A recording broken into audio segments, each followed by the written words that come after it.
Your Miami Dolphins have moved to 4-1 on the season, courtesy of a 31-16 victory over the New York Giants. We're talking immediate reactions here on this post-game Club Dub episode of Locked On Dolphins. You are Locked On Dolphins, your daily Miami Dolphins podcast, part of the Locked On Podcast Network, your team every day. All right, Miami. Welcome to another episode of Locked On Dolphins. It's your team every day here on the Locked On Network. I'm your host, Kyle Krabs, lifelong Miami Dolphins fan, host of Locked On Dolphins, co-host of Locked On NFL Scouting. Find our shows on YouTube or wherever you listen to your favorite podcasts. Shout out to our everydayers who do keep it plugged in with us on a daily basis because it is your team every day. We don't just say it, we live it here on the Locked On Network. Welcome back to Club Dub, fourth time this season. The Dolphins now sitting at 4-1. Today's episode of Locked On Dolphins is brought to you by FanDuel Sportsbook, official sportsbook of Locked On. Make every moment more. Right now, new customers can bet $5 and get $200 in bonus bets guaranteed. Visit FanDuel.com/LockedOn to get started. Where do we get started? With a 15-point victory at home in which the Dolphins did a lot of things that you hoped they would see, but then again, they also didn't really play their best football game. I think here's what we're not going to do. Okay, we're going to talk about the game script and how it went and how Miami dictated terms early on, and we'll talk about Vic Fangio's defense, and we'll talk about the turnovers and the mistakes and all that stuff. We'll talk about it. But what we're not going to do is we're not going to go on the show and complain about covering a 12.5-point spread and winning by 15 points to move to 4-1 for the first time since 2003. It has been 20 years since the Dolphins have won 4 of their first 5 games. The Dolphins, along the way, breaking records for total yards of offense through their first 5 games set by Squints. Oh, right. One of the greatest offenses in the history of the game. There's so much good to talk about here. And I know, I came away from this game thinking, man, we got a lot of stuff to clean up. Good. I'm sure Mike McDaniel and I'm sure the offense and I'm sure the defense will say the same thing. We got a lot to clean up. But you went out there and you won by 15 points. Club dub, 4-1. It's a great day. The Bills are back in the mud. They lost to Jacksonville in London. You already hear everybody, boo-hoo, all the Jacksonville stayed out there for 2 weeks. I don't know, whatever. 5 weeks through Dolphins, first place, sole possession, AFC East.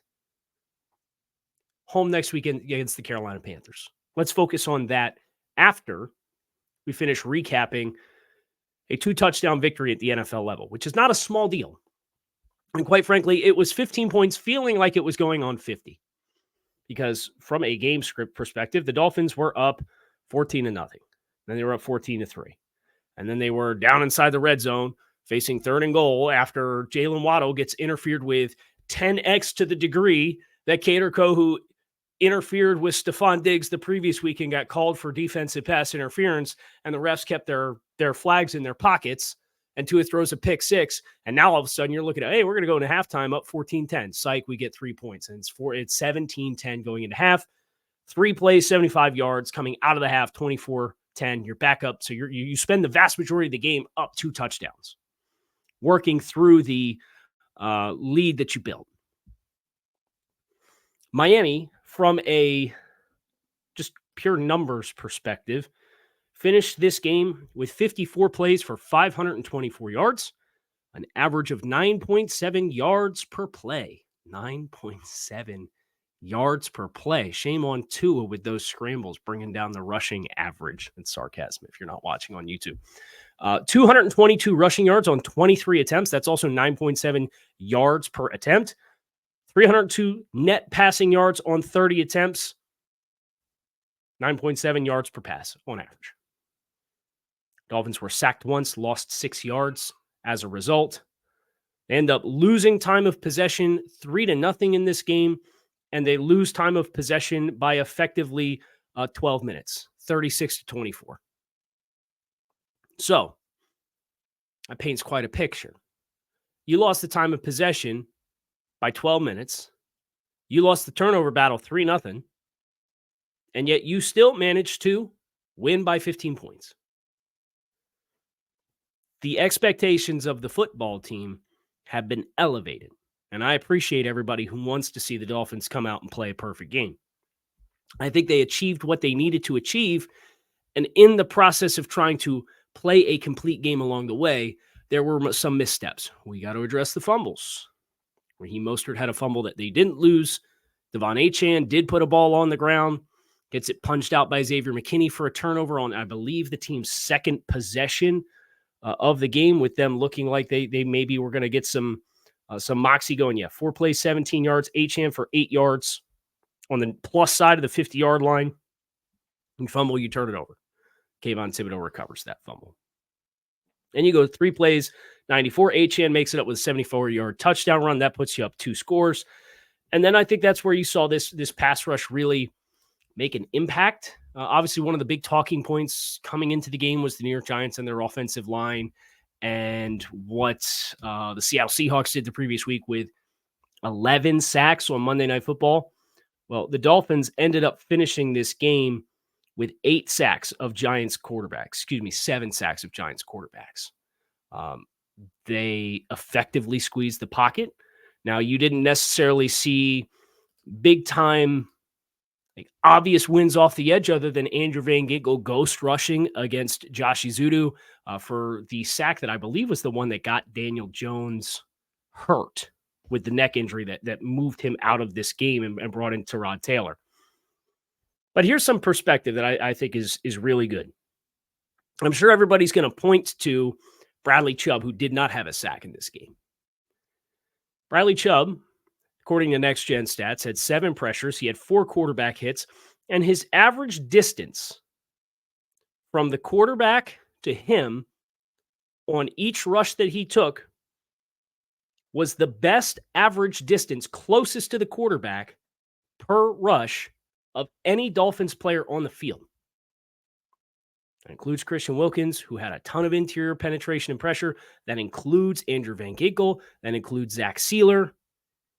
All in all, I think you actually had a very well-rounded pass rush effort to get after the New York Giants.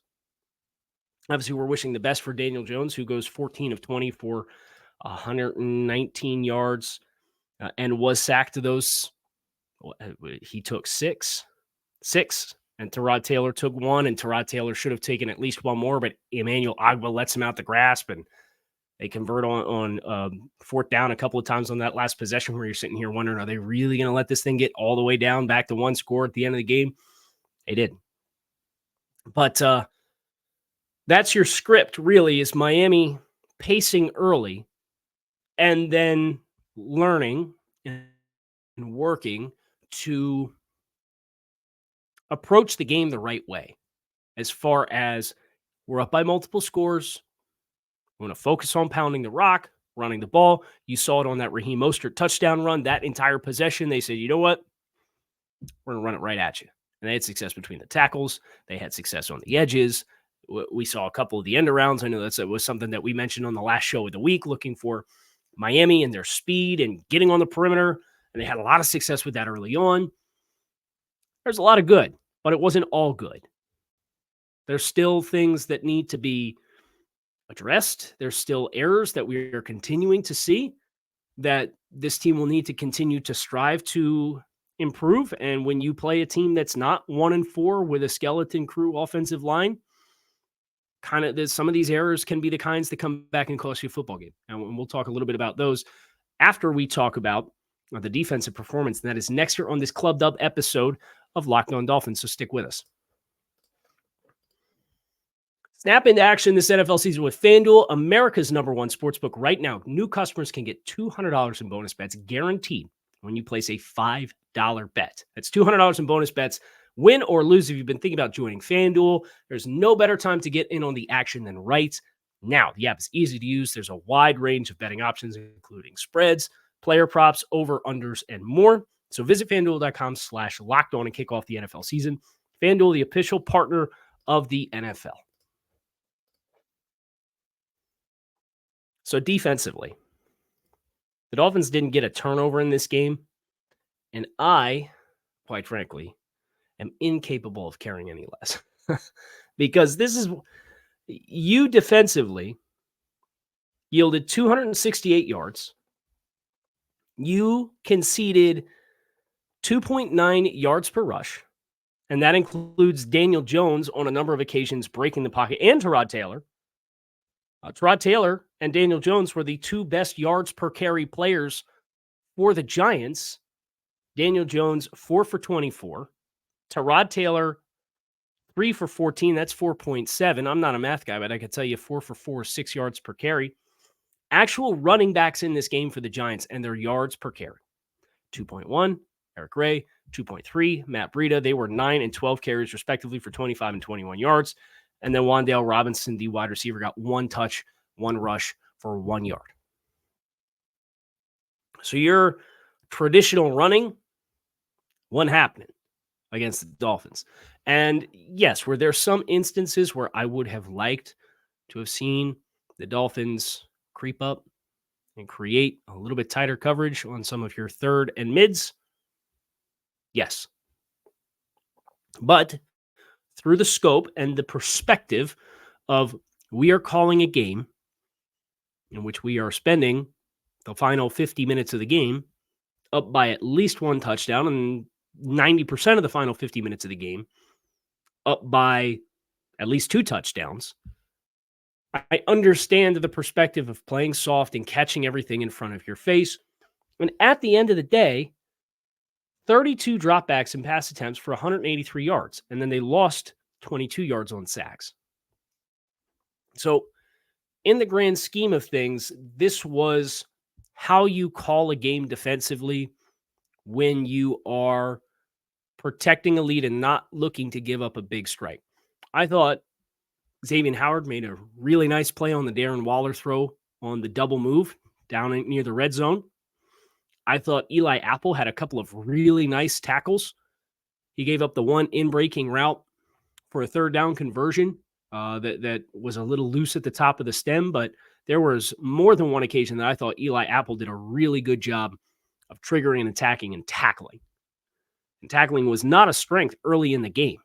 Javon Holland, Kader Kohu, these guys were bouncing off of guys. That's going to continue to be a point of emphasis. We have to continue to tackle better because teams that aren't the Giants will make your rear end pay for it. We can't have it. We can't be running into the pile throwing a shoulder at somebody. Can't happen. I thought it got better as the game went along. I thought Javon Holland made a really nice play, breaking up a pass over the middle that was targeted inside of the Dolphins' 20-yard line. So you had a couple of really nice plays on the ball. You had a couple of sack opportunities that were blindside sack opportunities that very easily could have yielded in punching the ball out. You had Andrew Van Ginkel batting a pass out of Daniel Jones's hands that if he was a half step sooner could have been forced fumble that went backwards and would have been a live ball. The turnovers in the grand scheme of things would have been there. If you played the 60 minutes again, you probably get 2 turnovers. But you can't have the 3 turnovers on the other side, especially the first red zone touchdown or the pick six that Tua threw in the red zone. It put 7 points on the board for the Giants. And look, if we're being honest, the Dolphins gave up 16 points in this football game, and the offense was directly responsible for 10 of them. Because the only touchdown the Giants scored the entire game was a 102-yard pick six from Jason Pinnock. And one of the Dolphins' other turnovers happened inside of the Dolphins' 25-yard line? Tua threw the interception that was on the 23-yard line. The Giants took over down 24-10. With 6 minutes left in the third quarter at the Dolphins' 23-yard line, 1st and 10 after the second Tua interception, the one where his hand hits off Connor Williams' helmet. At the end of the day, I still don't think it was a great decision to try to get that one down to Jalen Waddle. You had Durham Smythe directly over top of the ball with nobody in your way. He's kind of working through progressions, and that was probably, I think, the second progression on the play. And he saw him flash across his face, so he knew he had it, so he tried to just drop it out over top there. I get it. It's not really the point. Giants got 10 points from Dolphins turnovers, directly. And my hot take coming into this game was the Giants and Panthers combined would score less than 30 points against the Dolphins defense. Now, I'm going to count the 16. But if the Panthers come out and score 17 points, you know darn well I'm going to come out and say, well, they got 7 off the pick 6. Defensively, you yielded very minimal in the way of explosive plays.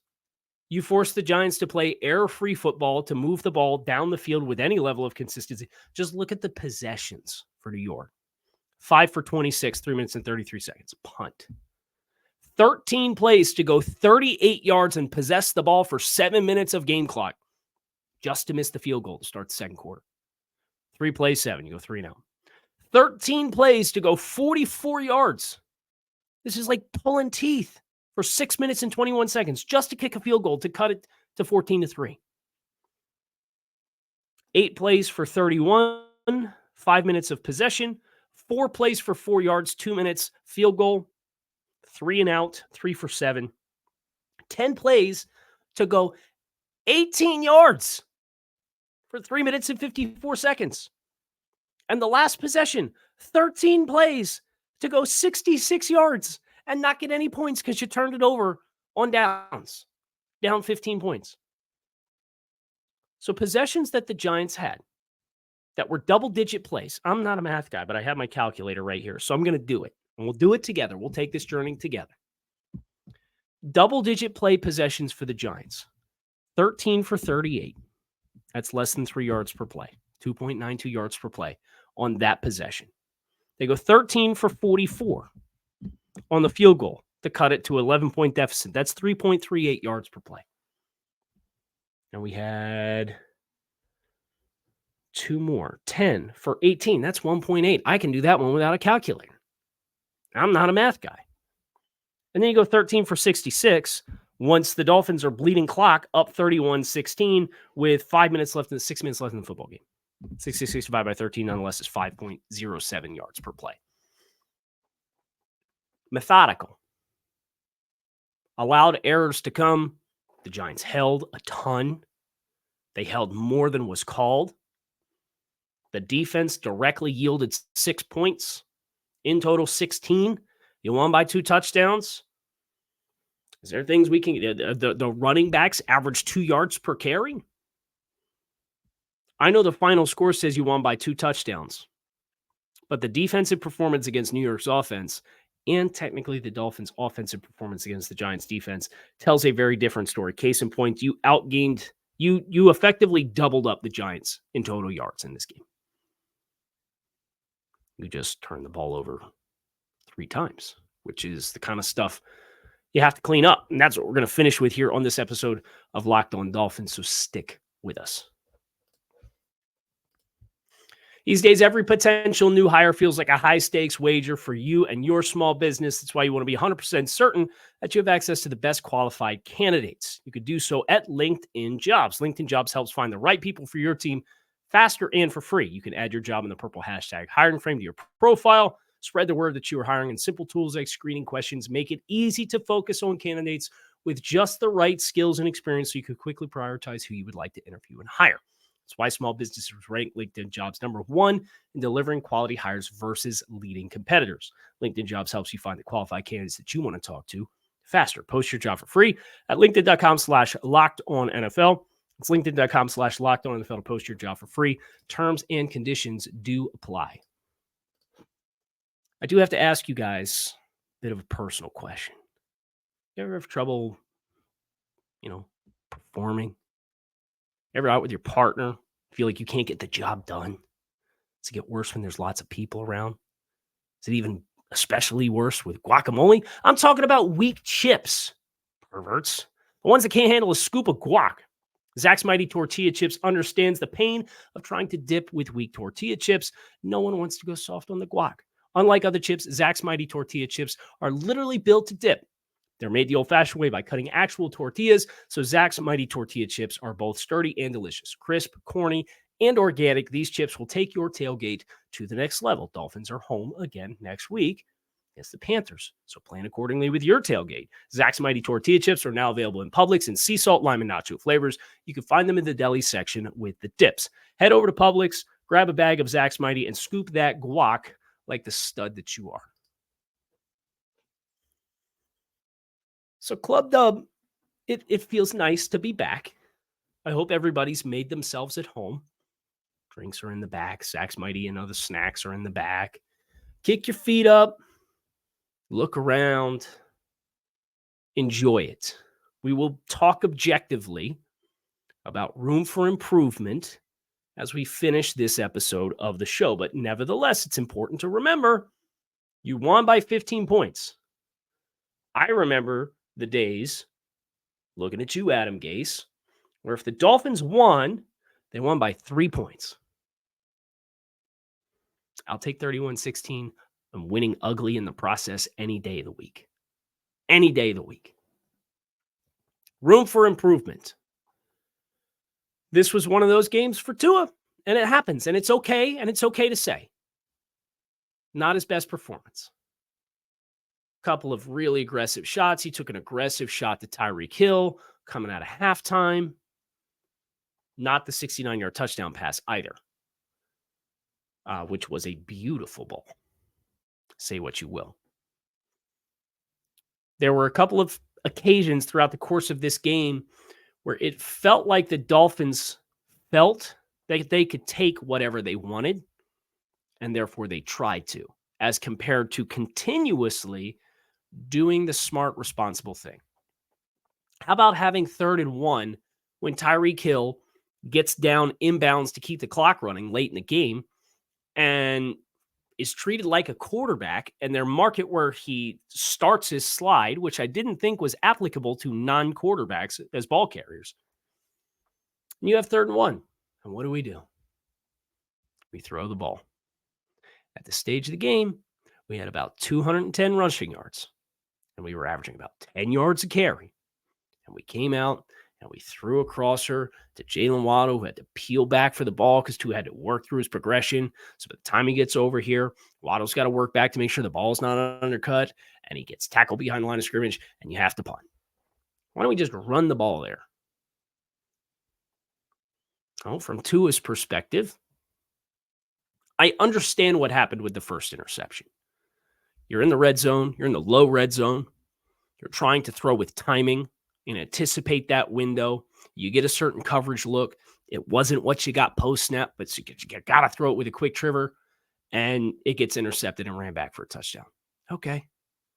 The second one, you can eat that ball. You're inside your own 25-yard line, and you're up 2 touchdowns with 20 minutes to go in the game. You can eat that ball. You can throw it at the feet of the tight end who's sitting directly over top of the center. Just keep working through. Instead of trying to get it up over like Connor Williams and Dexter Lawrence, just keep your eyes going. If you take a sack there, you take a sack there. Try to protect yourself as best you can. Now, Tua was only sacked 1 time for another game, so that's nice. You don't have to float one up here and try and get it up over Connor Williams and have your hand hit his helmet and have the ball flutter for an interception. Things like that. Things like making sure you have 11 guys on the field. Now, the first one, and I'll say this, if anybody wants some constructive criticism for how to get better out of this game, I'm looking at the officiating crew, and I'm looking at that television broadcast. I don't think that TV broadcast ever broadcast a game before in their lives. We got the score bugs wrong. We got down and distance wrong. We got Mike McDaniel challenging a penalty, and we're just not even going to acknowledge it and go to commercial. We got players' names wrong. We got players on the wrong team. We got offensive stats being put up for defensive players on the stat bug. We got timeouts being attributed to the wrong team. It was just every possession. I'm looking at my wife, and I'm like, what is going on with this broadcast? So if anybody wants a little constructive criticism, they want to ring me up next time that they get assigned a Dolphins game, I'd be more than happy to help. Officiating crew had a couple bozo moments. Calling 12 players on the field when you really had 11 in the first place is not great. It's not great that you have to use a challenge to figure out that the officiating crew is supposed to count it up. And then take 20 minutes to huddle up and talk about it, and then just challenge it and look at it, and you're wrong. The play before the interception for Tua in the red zone, when Jalen Waddle is tackled and face guarded with 15 times the contact that Kader Kohu put on Stephon Diggs on what was a backbreaking defensive pass interference penalty the week prior. I don't know what to tell you. For the Dolphins, I'm looking at tackling, I'm looking at ball security, and I'm looking at judgment in games in which you get on top like this. Those, for me, are the things that I think about. I'm especially interested in gauging how the Dolphins continue to handle them moving forward. Those, for me, are the areas that I want to see continued growth. And if you got, with 8 minutes left in the game, a 3rd and 1, run the ball. But there were a couple of players. There's one player in particular that I just wanted to acknowledge. And I'm going to wait till I get the film to actually process it and have good opinions and well-educated opinions. Mike McDaniel is super rude for what he's doing with Chris Brooks. And I mean that in a good way. He's got Chris Brooks lining up at tight end and fullback. And Chris Brooks is road grading people in the run game. Like running over number 45. Are you kidding me? They're going to use Chris Brooks as a hybrid tight end, fullback, H-back? Color me very interested in what that can look like moving forward. Check the tape. That'll be next for us on Locked On Dolphins. That is going to do it for this Club Dub episode of the show. Hope you guys enjoyed. Hope you guys enjoyed a 15-point win at home to push the Dolphins record to 4-1 through 5 games, which is the best start that this team has had in 5 games since 2003. It's been 20 years since the Dolphins were last 4-1. They are home next week against the Carolina Panthers with a chance to run it to 5-1, and we will tackle the week accordingly. If you want to hit subscribe, follow us here, Locked On Dolphins, YouTube, wherever you listen to your favorite podcast. Fins up. Hope you guys appreciated this show. I appreciate all of you. Make it a good one, and I'll talk to y'all again tomorrow.